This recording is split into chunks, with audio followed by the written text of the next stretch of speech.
Welcome to the channel, everyone. I keep forgetting to mention this, but we do have Android and iOS apps that are fully featured, so they have everything the website has, and they're available for both Android and iOS. I will link those down in the video description and the pinned comment.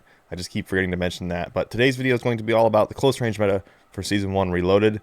There's quite a few good options, but I think there's one that really stands out, and if you've been watching my recent videos, you're going to know what I'm talking about. But let's get into it, and we will talk about the close range meta.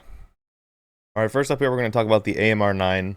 This gun got a huge buff in the most recent patch, Season 1.5. Basically, they buffed the damage values a bunch. You see, it does 34 to the body now, out to 23 meters, which is just huge amounts of damage. And that number lines up well with shots to kill. But there's something that holds it back. A lot of people are saying this is like super meta, but it has 206 millisecond sprint to fire time. So if you don't know what that means, the vast majority of SMGs are between about 80 sprint to fire and 110 sprint to fire. And so any situation where you're sprinting and you have to start firing, which tends to be the situations that are dangerous, the ones that you can actually, the fights you can actually lose and will lose a lot, will be situations where you're surprised and you have to get out of sprint. So those are the most important engagements in my opinion. If you scroll down and look at the TTK chart here, I have the AMR9 in red, the WSP Swarm in orange, and then the STB556, which is actually an AR, but for some reason it still has SMG sprint to fire speed. It has 110 sprint to fire, so I'm not sure what that's about. But looking at this chart, without putting anything in it, you would think that the AMR9 was awesome. I mean, look at that red line. It goes all the way out to 23 meters, and it has a phenomenal 600 millisecond time to kill all the way out there on the chest. But as soon as I include sprint to fire time, just toggle this little switch on, you can see that it gets just dramatically worse. An extra 100 milliseconds is a huge amount of time in close range engagements. I'm not sure why sprint to fire is so bad on it. Kind of a strange choice, but it's just, in my opinion, it's never going to be competitive. And you're going to see in MetaGen, that's what's cool about MetaGen, is it doesn't miss things. It doesn't miss normal statistical things. So MetaGen doesn't rank it very high despite the good time to kill because it has such a bad sprint to fire time, and that's a super important stat for an SMG. So I've said this a bunch of times in other videos, but I think anything over about like a 9 out of 10 on MetaGen is a very viable weapon for use in Warzone. So you can see the AMR9 is sneaking up on that 8.94. It is a good gun. It's just that you have to put so many attachments to reducing that sprint to fire time that it's just, in a lot of ways, doesn't end up being super competitive. Even with the sprint to fire being reduced by those attachments, it's still going to have higher sprint to fire than the other guns on this list. So yeah, AMR9 is 8.94. It is a very good gun. Don't get me wrong. It's a very good gun. It's just that sprint to fire just holds it back so much. So we got the Tectonic micro integral suppressor barrel, VLK 7 milliwatt laser, the DR6 hand stop, and the Phantom grip, and it's trying to put that laser and that grip on there to get that sprint to fire time down. Same with the DR6 hand stop. So it's going to be a pretty good gun, but it's just that sprint to fire just holds it back so much. Next up, we have the Striker at 9.16 out of 10. So the Sonic Suppressor S, this actually helps with bullet velocity and damage range a little bit. It's a good suppressor. It only hurts your sprint to fire like 3 or 4%. And like I said, most of these other guns are very low sprint to fire already. The Lockman Recon Series stock, the DR6 hand stop. This is very good for mobility, sprint to fire ADS. And then 48 round mag. This is a very mobile build here. It's going to be pretty quick to get around the map. And then we have the Core 45, a big jump here up to 9.6. So we went from 9.16 up to 9.6 for the Core 45. This gun hasn't been changed. It still has a crazy time to kill and crazy damage range compared to most of the other options. It's just very hard to use.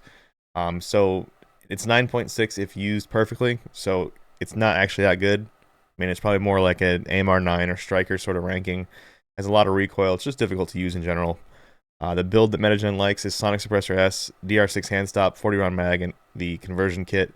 I think that you're going to need some more recoil help than this. So MetaGen kind of gets this one wrong. I think it just needs more recoil help.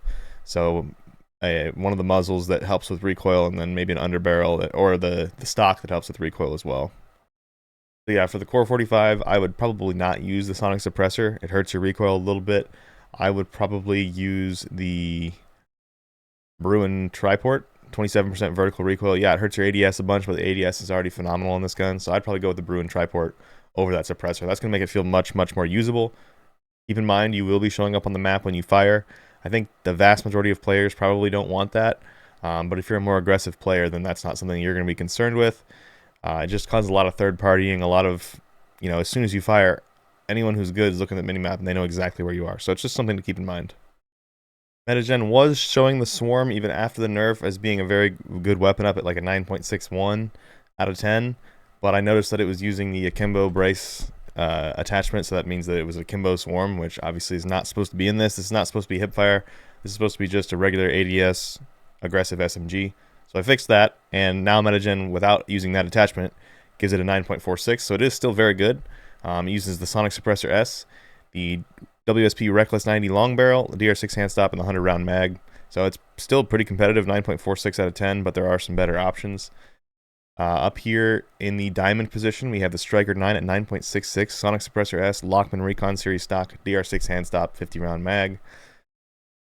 Second place in Crimson, we have 9.81 out of 10 for the WSP9, Sonic Suppressor S, the Hiss short light barrel, TR6 hand stop, 50 round mag. This is a slower firing weapon that has very low recoil, and it's pretty good. It's very much like the Milano was from Warzone 1.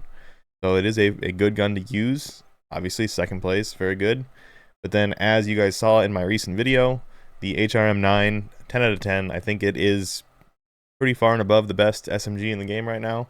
A lot of people like the Striker 9. A lot of people like the AMR9, but I don't see it with the AMR9 just because of the sprint to fire times. I don't think it's going to be competitive against some of these other options. So yeah, let's look at some of these things on the TTK chart, and then we will look at some more stuff. All right, over on the TTK chart, this is the combination shot location. We have all the top weapons from MetaGen: the HRM9, WSP9, Striker 9, Core 45 with the conversion kit, WSP Swarm, Striker, and AMR9. So looking at this, you can see the AMR9, if you just looked at this right off the bat, AMR9 and Core 45 look like they're the best. So AMR9 has that 600 millisecond time to kill and the longest damage range. So you're going to be thinking that that is probably the best option. Core 45, just on the TTK chart, looks even better. It has the same TTK out to infinity, but we know that it has bad recoil. We know it has that weird double tap trigger where it fires when you click and fires when you let off. So it's hard to use, so that makes it a little more difficult and just not quite as good as some of these other options. WSP Swarm looks pretty good, but you can see it has a huge drop off at 8.7 meters with this build. It's going to be very competitive inside 8.7, but past that, everything else is going to beat it on this list. And then the Striker is a little slower with a little shorter damage range, the blue line here. And then we have the Striker, oh sorry, there's two Strikers. Striker 9, the white is the Striker. Much slower time to kill, about 650 milliseconds, but still not terrible. But then it gets really bad out at longer ranges. And then the WSP9 has a slower time to kill when you include open bolt delay. So that is one thing I want to mention. If you turn off open bolt delay for an SMG probably should be included most of the time, because situation, again, I talk about this a lot, but the fights where you can lose, the fights where your game can end, are the ones where you and the enemy see each other at the same time. You're both shooting each other, you're both trying to win the fight. Those are situations where I think open bolt delay probably should be included, at least at some level. Because, you know, if you both look at each other, you both fire at the same time, then open bolt delay is part of your time to kill. So those are the important fights. So I do think for SMGs, most of the time it should be included. It doesn't matter if the opponent doesn't see you. If they're running away from you, you pull the trigger. They don't know they're being shot until they get hit by a bullet. So that is a situation where open bolt delay doesn't matter. But I just don't think those fights are as important as the ones where you both see each other at the same time. So HMR9 in red here, a little bit slower time to kill than the AMR9, but a little bit shorter damage range as well. But like I said, the sprint to fire. So as soon as we include sprint to fire, and keep in mind, this is the optimized builds from MetaGen. So this is the AMR9 with the sprint to fire already reduced a bunch. So if we turn on sprint to fire time here, you're going to see that that whole picture changes. Even with optimized sprint to fire, the AMR9 moves all the way up to 736, which is the second slowest, only faster than the Striker out of all these options. So the AMR9, or the HMR9, is now at 699, which is basically the fastest of any of these. Ties the Core 45, ties the WSP Swarm, and it has that really good damage range out to 17.3. So I just really think HMR9 is the weapon to be using right now at close range. I do think this build for the HMR9 is pretty good. I do have one other build that I personally like more, so let's go look at that in the comparison tool. So I'm going to go to the HMR9 and modify it. Sonic Suppressor S is fine if it has too much recoil. So this gun already has not great recoil. So if you think that the extra 4% is not great, then just swap to the Shadow Strike suppressor. Again, I think suppressors are important, so that's what I would be doing personally. take off the Thorn 90 barrel, and then we're going to put on the, I can't remember exactly what it's called. It has a crazy name. I'll know it when I see it. There's too many attachments at this point. There's too many attachments. So Kimura Seraphic Vertical Grip. This gives you 10% ADS movement, 6.5% movement, 13% crouch, and it helps with your vertical recoil and your gun kick. And it's only a 3% and a 2% penalty to ADS time and sprint to fire time. So this is going to make us much quicker. We're going to be a little zoomy boy. So we're going to put that on there. And then we're going to put the Hatchet Light Stock as well. This gives you 6.1% ADS movement, 3% movement, and it helps your ADS time 6% and hurts your recoil just a tiny, tiny bit. So I would swap the Shadow Strike Suppressor S on this build versus the other one, because the other one did 4% penalty to your recoil, just like the stock does. So now we're back at the same recoil we had before. And then I would personally probably put an optic. If you don't want to put an optic, I think that, again, recoil is not great, so I would probably use the PCS 90 Assault Grip as my last attachment. So let me zoom out a little bit so you can see this whole build.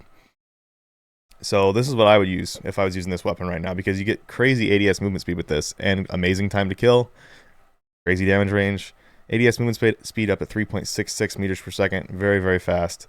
And I'm going to show you guys this in game. Actually, so in game now, this is what that looks like. ADS movement speed. I mean, it's almost the same as just regular strafe speed.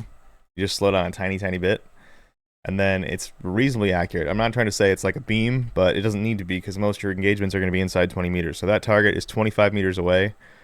It pulls up to the left a little bit to start with, and then after that, it's pretty straight. And this build is very controllable, very easy to use, and I love that.